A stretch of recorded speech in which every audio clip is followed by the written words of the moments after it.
คาดองของเจ้านั้นโคตรแพงลุ้นให้ผมบ่ได้บ่แก้มแดงโอคาดองของเจ้านั้นโคตรแพงคงบ่มีวันที่จะได้เจ้านั้นมาควงแขนลุ้นให้อายบ่ได้บ่คนดีพออายจบมาเจ้านั้นมาเป็นเทอายเป็นลูกสาวนาบ่แม่นลูกเศรษฐีถ้าเจ้ามาคบกับอายเจ้าจะบ่และเจ็บอายจะเฮ็ดทุกอย่างเพื่อให้เจ้าสบายใจถ้าเจ้านั้นรู้ค่าดองอายก็พร้อมจะเปย์ไปอยากให้เจ้าเปิดใจถ้าหากว่าเจ้าบ่มีไผในนี้ขอสัญญาจะบ่เฮ็ดให้เจ้านั้นเสียใจ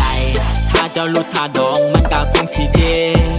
อายจะมีเพียงน้องจะบ่ให้เจ้าต้องเก็บปีบ่มีมือที่สามพอมีเพียงน้องแต่คนดีเพราะอายนี่ฮักจริงอายบ่ได้มาตัวอายบ่ได้มาตัวก็ตามที่เว้าเด้อก็ตามที่เว้าเด้อโอคาดองของเจ้านั้นโคตรแพง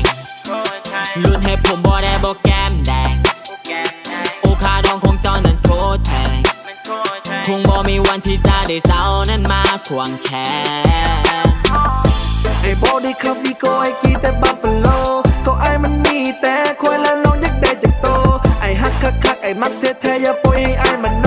ก็ไอ้บูแมนคนรวยขาดองโอ้ปัดติดโทไอ้เห็นจังแมนถึงใจคือมางามคักแท้นอถ้าลดอีกหน่อยหนึ่งเดียวบอกให้แม่ไปขอก็ไอ้มักเจ้าแห่งแต่ว่าเงินยังบ่พอขาดองเจ้าโกรธแปลงบอกให้แม่ลดได้บ่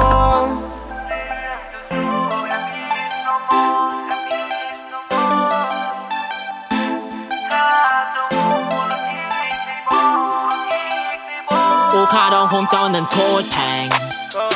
ลุ้นให้ผมบ่ได้บ่แก้มแดงโอคาดองของเจ้านั้นโคตรแพง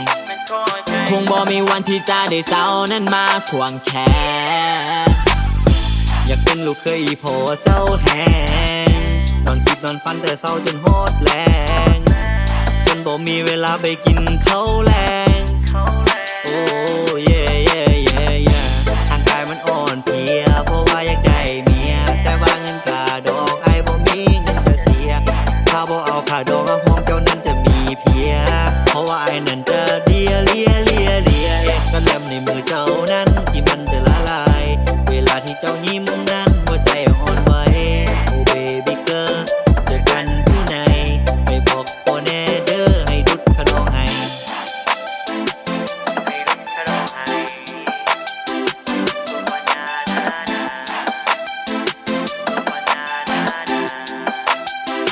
โอคาดองของเจ้านั้นโคตรแพงลุ้นให้ผมบ่ได้บ่แก้มแดงโอคาดองของเจ้านั้นโคตรแพงคงบ่มีวันที่จะได้เจ้านั้นมาควงแขน